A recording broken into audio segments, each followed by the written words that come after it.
Hey guys, welcome back to another episode of r/EntitledParents presented by Markee. Be sure to leave a like, comment and subscribe and enjoy the stories. RSVP. Don't just show up. Birthday parties aren't just free babysitting. My daughter was turning 7 and we were having a birthday party where we invited the entire class. We were hoping not everyone would come, but we also didn't want to exclude anyone. We had the party at our house, and no, we did not have a huge house. It was just a normal home with a normal city yard. But we did have a fenced lot, so that helped. We got a really big bounce house thing. It had a slide and the castle part. We ordered lots of pizzas and had cake and cookies. I made really cool goodie bags too.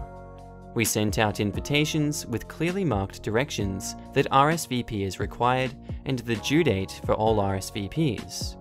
Again, we were inviting 20 plus kids and needed a proper head count. This is all important information for the story. 13 kids RSVP'd and we were thrilled, and it was of course all our daughter's good friends, some people that she played with sometime, and then a couple of people that were just in her class. With this information, I got to go into full planning mode. I know I was going over the top, but we wanted it to be really cool. We had a costume party because her birthday is the week of Halloween. We had the house decorated with a haunted maze with animatronics and everything. The previously mentioned bounce house, and each kid was given a gift/goodie bag with a cool toy and candy. It wasn't cheap dollar store stuff either. Not that there isn't anything wrong with a dollar store. An additional note that was on the invite says, "This party is from 12 to 2. Parents are encouraged to stay and enjoy the party with us. If you choose to drop off your child, please note we will need a contact number where someone can be reached during the party, and all parents must be back NLT 2 p.m. to pick up your child." Day of the party, it is 11:30 and kids start showing up. The early kiddos were some of our daughter's best friends. All the guests trickle in between 11:30 and 12:10. Here is why I am posting the story. We had 13 RSVPs and we had 19 kids show up. I only made 14 bags, 13 for guests and 1 for the birthday girl. So you would think the math was easy, but it still wasn't adding up. 13 RSVP'd and showed up. 5 more classmates who didn't RSVP show up, but that left 1. Some entitled mother snuck a younger sibling in the house as she was leaving after giving me her phone number and left. We will refer to the younger sibling as YS. I now have a roster. The kids are playing and having fun, but I am a stress monster trying to figure this out. I cross-referenced the kids with the parents who stayed and the ones who left to make sure we did have numbers for all parents who left. Thank God we did. I then talked to my husband and mum who was there helping to get ideas. We ordered more pizzas to feed the additional kids.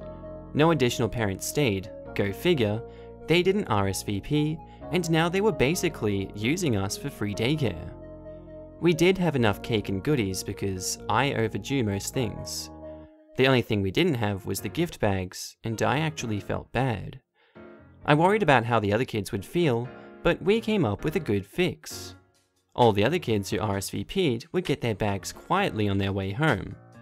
It sucked because the toys would have been fun for them to play together at the party, but oh well. It was only about 15 minutes into the party, and we thought we had it figured out, until YS peed all over her costume. Yes, she had an accident. No, she was not in a diaper, and no, when her entitled mother stuck her into my house, she did not leave a bag of extra clothes. We looked. I was already running around like a chicken with my head cut off. My mum stepped up and said she would get her changed, but I had to find her something to wear. I ran to our daughter's room and grabbed stretchy pants since I was hoping those would fit since she was smaller. My mum gets YS cleaned up. I try calling entitled mother to tell her that she has to come get YS now. But take a wild guess. Entitled mother doesn't answer. But I left her a message. YS went back to playing, and I couldn't make this up if I wanted to, but YS peed herself again within 30 minutes. This time, my mum said she was not cleaning her up, so it was left to me. Again, I run to get a pair, and the last pair, of stretchy pants, and get her cleaned up. And now I am mad as hell. I tried calling EM again, still no answer. I continue to call every 5 minutes. At this point, I have to watch where YS sits, and everything because she could pee on anything.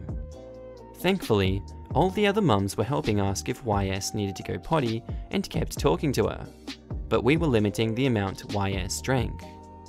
Finally, it was time for the party to be over, and I was so thankful, I was so stressed, I would never invite that many people again. When each of the entitled parents that didn't RSVP showed up to collect their kids, they asked if they had fun, some asked if they got goodie bags. For those who said that I would have RSVP'd, they would get one. I was glad to have them gone.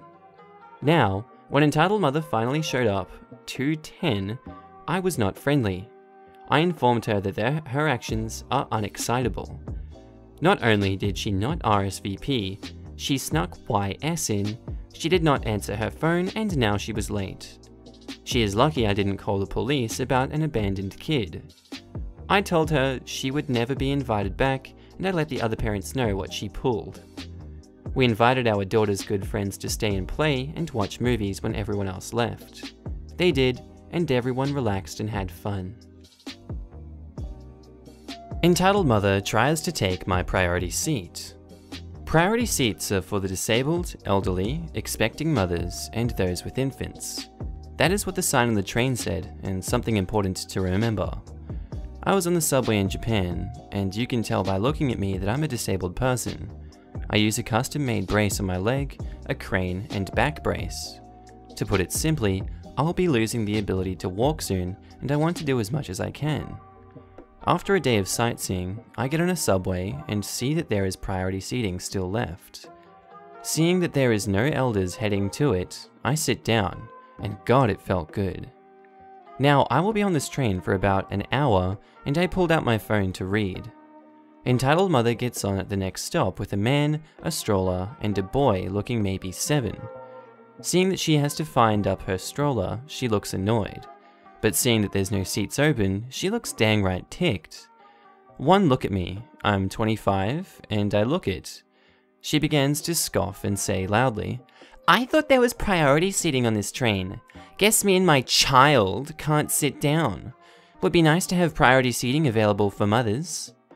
Some look at her with clear confusion, but I don't get up, and neither do the elders. But she decides to move an inch or two closer to me and demands I get up. I tell her firmly that priority seating covers disabilities too, and that just because she has a child doesn't make her special. She tries to get people to sympathize with her, but no one is looking at her. When she tells me I'm not disabled, that I'm just fat, I open up my brace enough to reveal a very large and bruising scar. She paled, and as I got off the train, I made sure an elderly man got my seat. Frick you, Karen. Added information. This was another tourist, I'm assuming. Not trying to say that she couldn't possibly live there, but appearance and attitude screamed tourist to me. And I'm sorry if it seems like I was implying invisible disabilities don't exist. I do understand they do. But she made it seem like she was using her child just for the sake of sitting down. Yeah, I don't particularly understand this one, myself.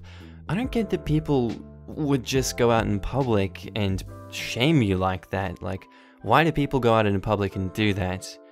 Is there something wrong with them? Like, is there no other seats on the train? You can walk to another cabin, can't you?